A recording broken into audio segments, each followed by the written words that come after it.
আসসালামু আলাইকুম। Real village cooking চ্যানেলে সবাইকে ওয়েলকাম জানাচ্ছি।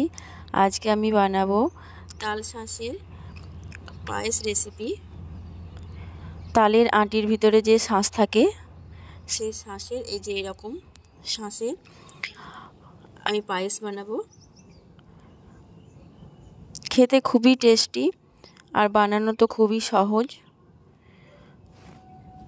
এখানে আমি 1 লিটার দুধ নিয়ে নিয়েছি। দুধটা জাল দিয়ে ভালোভাবে আমি ঘন করে নিয়েছি। দেখলেই বুঝতে পারছেন ওপরে কতটা সর জমেছে। এই তালের আটির তাল শাঁসের পায়েস খেতে খুবই ভালো লাগে আর বানানো খুবই সহজ। এখানে আমি দুধটা জাল দিয়ে ভালোভাবে ফুটিয়ে নেব।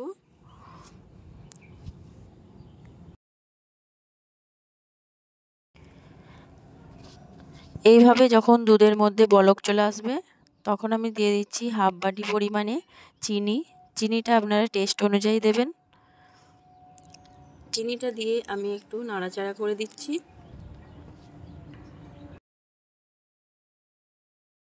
দুধটা যত ঘন হবে খেতে ততটাই টেস্টি হবে।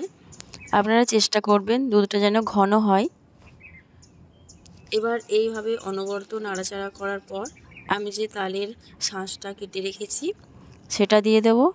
তালের আটির ভিতরে যে শাঁস থাকে সেই শাঁস দিয়ে আমি পায়েসটা বানাচ্ছি।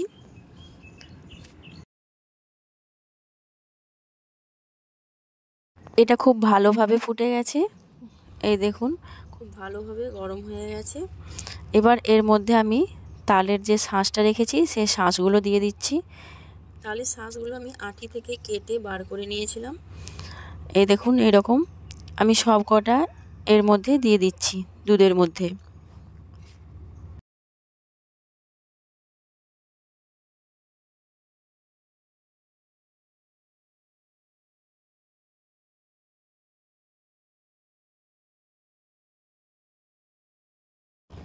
এখানে বলে রাখি আমার চ্যানেলে যারা নতুন চ্যানেলটা সাবস্ক্রাইব করবেন এবং বেল আইকন প্রেস করবেন যাতে ভিডিও সবার আগে আপনার কাছে পৌঁছায়।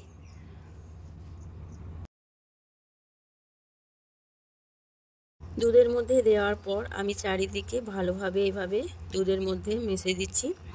এখানে দিয়ে দিচ্ছি এলাচ। আমি এখানে এলাচটা ফাটিয়ে নিয়েছি। এলাচ দিলে এর ফ্লেভারটা ভালো আসে। এবার এখানে আমি দিয়ে দিচ্ছি 1 প্যাকেট গুঁড়ো দুধ। গুঁড়ো দুধটা আমি একটা বাটির মধ্যে গুলে আমি এর মধ্যে দিয়ে দিচ্ছি। এটার টেস্টটা ভালো আসবে। আপনারা চেষ্টা করবেন গুঁড়ো দুধ মিক্স করার। এটা ভালোভাবে মিশিয়ে দিচ্ছি। এটাকে আমি 5 মিনিট ভালোভাবে জাল করে নেব। এটা সেদ্ধ হয়ে যাবে ভালোভাবে।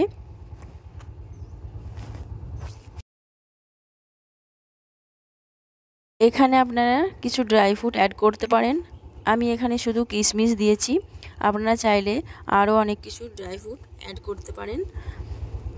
আমি এখানে কিশমিশ দিয়ে দিলাম। কিশমিশটা আবার ভালোভাবে মিশিয়ে দিচ্ছি।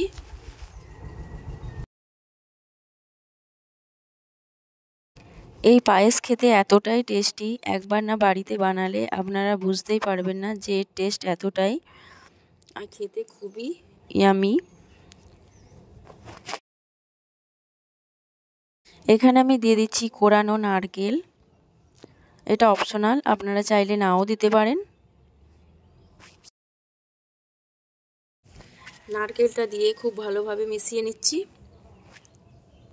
5 মিনিট ভালোভাবে রান্নাটা করে নেব।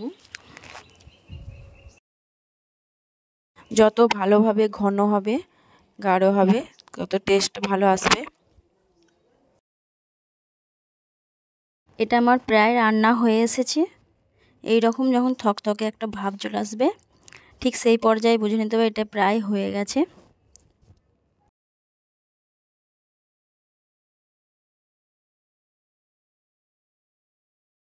এবার আমি একটা বাটির মধ্যে এটা তুলে নিচ্ছি। খুবই টেস্টি, অসম্ভব টেস্টি। আপনারা বাড়িতে না বানালে আপনারা বুঝতেই পারবেন না। আপনারা একবার বাড়িতে ট্রাই করুন, দেখবেন খেতে খুবই ভালো লাগবে।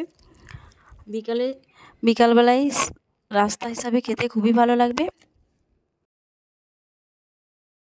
ওপর থেকে আমি একটা চেরি দিয়ে দিচ্ছি, এটা অপশনাল, আমি এটা জাস্ট ডেকোরেশনের জন্য দিয়েছি।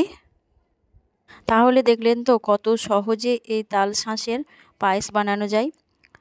তাহলে দেরি না করে ঝটপট আপনারা বাড়িতে বানিয়ে ফেলুন। আর আমার এই রেসিপিটা আপনাদের কেমন লাগলো অবশ্যই কমেন্টে জানাবেন। ভালো লাগলে চ্যানেলটা সাবস্ক্রাইব করবেন নতুন নতুন রেসিপি পাওয়ার জন্য।